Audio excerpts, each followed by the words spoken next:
animations. So we got this, imagine this is your tape on the floor and your foot's behind it, that's good, all right? You won't be disqualified.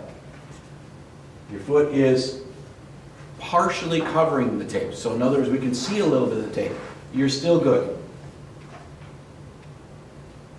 If the line judge can no longer see the tape, your foot has broken across the tape completely, at that point you're disqualified. The best thing to do is, the tape isn't really that wide. I mean, on the screen here, it looks like it's a foot.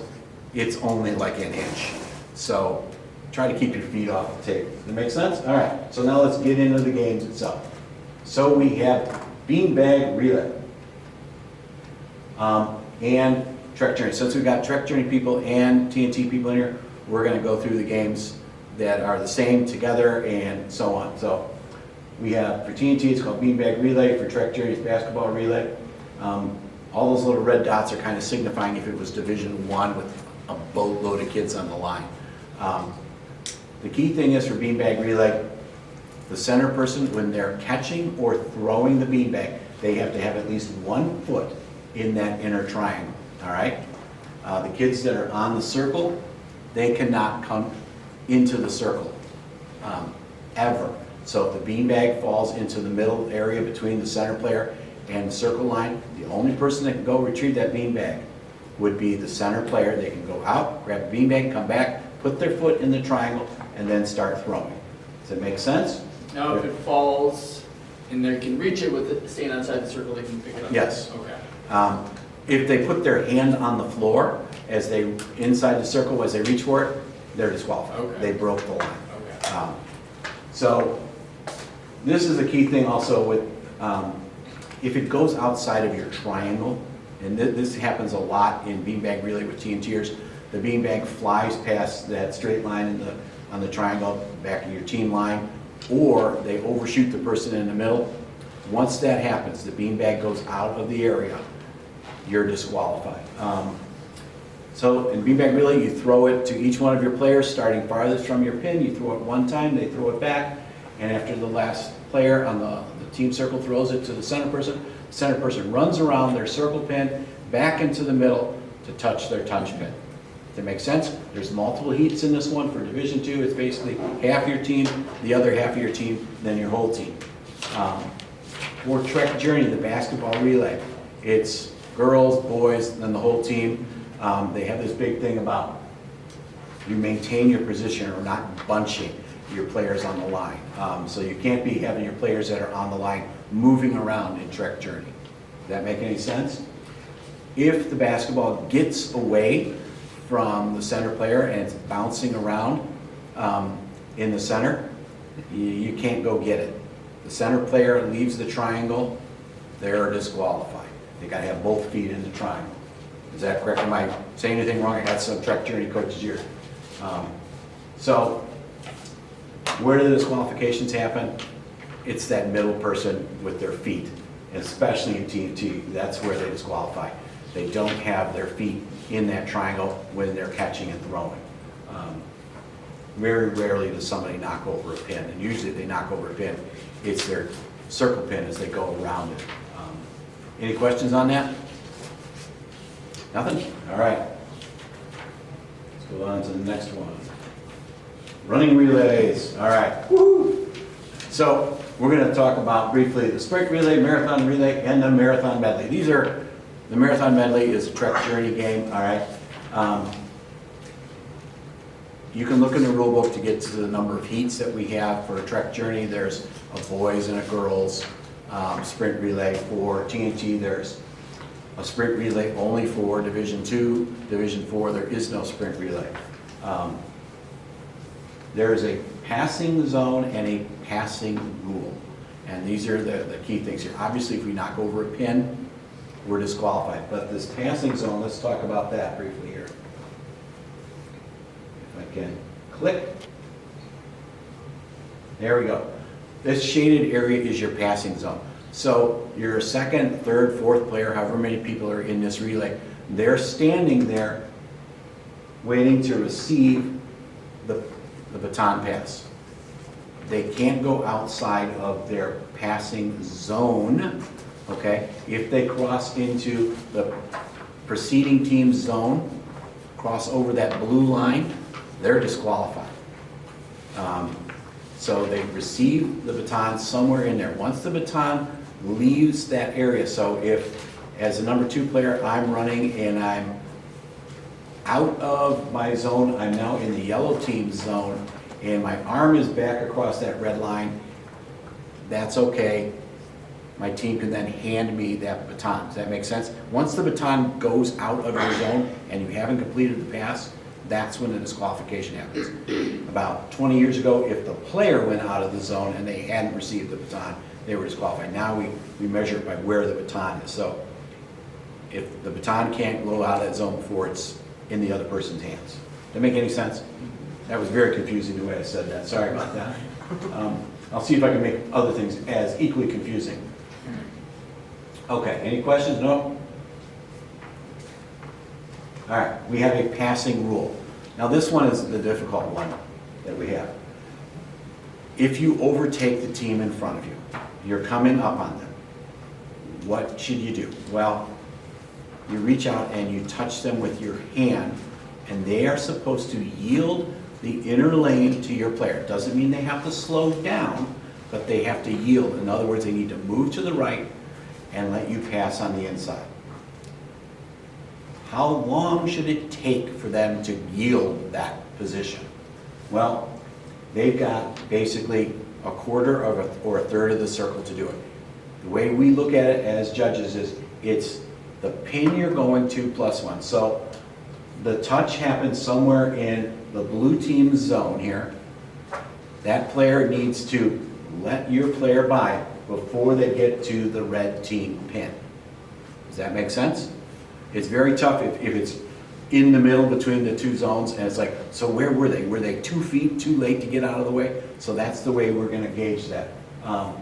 Failure to move may result in a disqualification and or unsportsmanlike conduct being called. In other words, if they're just sitting there in front of your player and they're not moving. Now, given that line judges are there, the circle director is there, they are going to be calling out commands to the player that needs to yield. They're going to be saying, blue, yield, blue, move to the right. The problem is that your player doesn't recognize the circle director's voice. They recognize your voice, and it's very loud. Even though the circle director is only 5-6 feet away, they're not trained to hear that voice, so they might not move. When you overtake somebody, it's by the hand. Don't be wrapping them on them with the baton. I've seen that happen. What else? Dave, you're going to say something? We do video of the games that come up, and the thing that is the most contended thing by coaches is I was interfered with, or my player was interfered with. We do review the video and see if we made the right call afterwards. And in fact, Warren looks at what Jay did, Jay looks at what someone did. I mean, we all look at the same videos, we're all looking at them. And if it turns out that we need to have an amplification for future, we make sure that that gets out. The calls that have been made on the floor have been right the past 3 years that I've been reporting? 4 years. I'm going to say the last 100. But there was one that somebody turned the wrong way, going in for their pin, that was a collision. That wasn't intended. We looked at it and we realized that was not a case of the kid trying to take somebody out. It was a case of the kid not being coached correctly and just not being aware. We spent a lot more time than we needed to before on, it was a kid who didn't know play baseball or soccer, so he didn't know how to use the outside foot. Okay. So one of the things is, we're saying that we video these things. There is no video review. There is no throwing a flag. Many years ago, I had a person come from the stands with their video camera and attempt to show it to me on the floor. We're not going to look at the video. The call stands. We make the call, and if we don't think it's right, all the judges are going to get together. We're going to discuss it. We'll determine if a rerun needs to happen. All right? But that's the extreme rarity there. All right, where we at next? All right, 3-legged race. 2 laps, tag rules in effect. There's, for Trek Journey, there's a heat of guys, there's a heat of gals. For TNT, there's for Division II, 2 heats. Division IV, there's 1 heat, all right? You can put a sponge between their ankles and wrap them up, that's fine. If the sponge falls out and another team has to run around that sponge, you're disqualified because you've interfered with another team. They don't have to step on the sponge. All that means is they had to change how they were running to avoid it, okay? The big thing here in three-legged races, one team catching another. It's that tag rule, okay, that only exists in this game. You catch the team in front of you, you pass them or you tag them, they're out of the game. They need to yield immediately. This is no longer one of those things, the pin you're going to +1. No. They need to yield immediately. Now, given that, line judges and circle directors, we are not going to physically grab your player and pull them out of the game, okay? But we will say, blue team, you're out, you're disqualified. We will say that over and over. If they don't yield, well, obviously they're disqualified because they got caught. But you also lost your honor points because they're now interfering with another team. For Trek Journey, there's an added thing in here. If you fall on the ground, you're disqualified, right? I checked the rule book on this to make sure. Because I thought maybe it's only for the high schoolers, but no, it even has it in for the junior hires. So in TNT, if you fall on the ground in this game, get up and keep running. If the other team passes you, runs by you, they don't have to tag you. If they run by you, you're out, you've been tagged. They don't have to actually physically touch you. What should you do on this game? Teach your kids how to pass other teams. We actually teach our kids, we actually have people lay on the floor, and the kids run over them, and we have other kids that are running as slow as they can or walking around while the other kids are running, so our kids learn how to pass people, all right? Does it make sense? Okay. If the team in front of you is the slowest team on the planet, it's called the breaks of the game. We don't know from one year to the next which teams are faster than the others, all right? Some years you've got kids that run faster when they're tied to somebody else than they can on their own. And then the next year, oh my Lance, they're horrible. It's the breaks of the game if you got the slow team in front of you. All right, we're good for that? So the tag rule, again, it's by the hand. You're not pushing them. I've seen people get pushed. You move out of the way to the right as quickly as possible. It's only a three-legged race. Failure to move when you're touched may result in disqualification or unsportsmanlike conduct. If your players get shoved out of the way and they go flying, okay, the team that did it will be disqualified. Guess what? Your players got tagged. They're out of the game too, okay? That makes sense? So it's not like, oh, my kids got shoved, I get to go play the game again, in a rerun. No, your players got caught, you're out of the game. All right, I think we beat that one to death. All right, we have the tug of war. Tug of war is different between TNT and Trek Journey. The TNTers have got a round rope.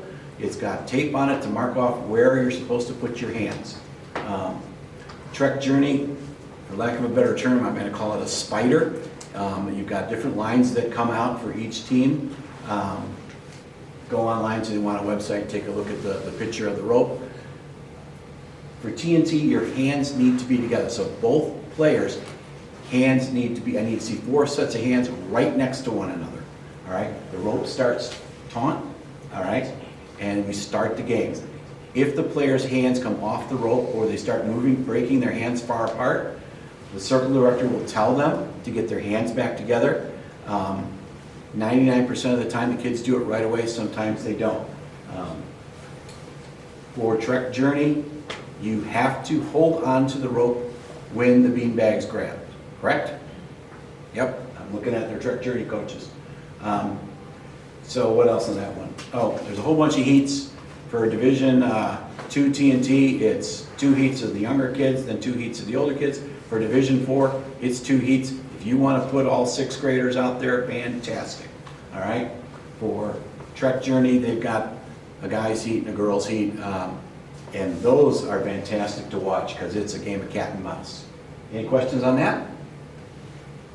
Again, the people that are online, if you want to, if you can chat in, type in questions, Pauline will read those off to me. Now we have the sprint and the marathon race.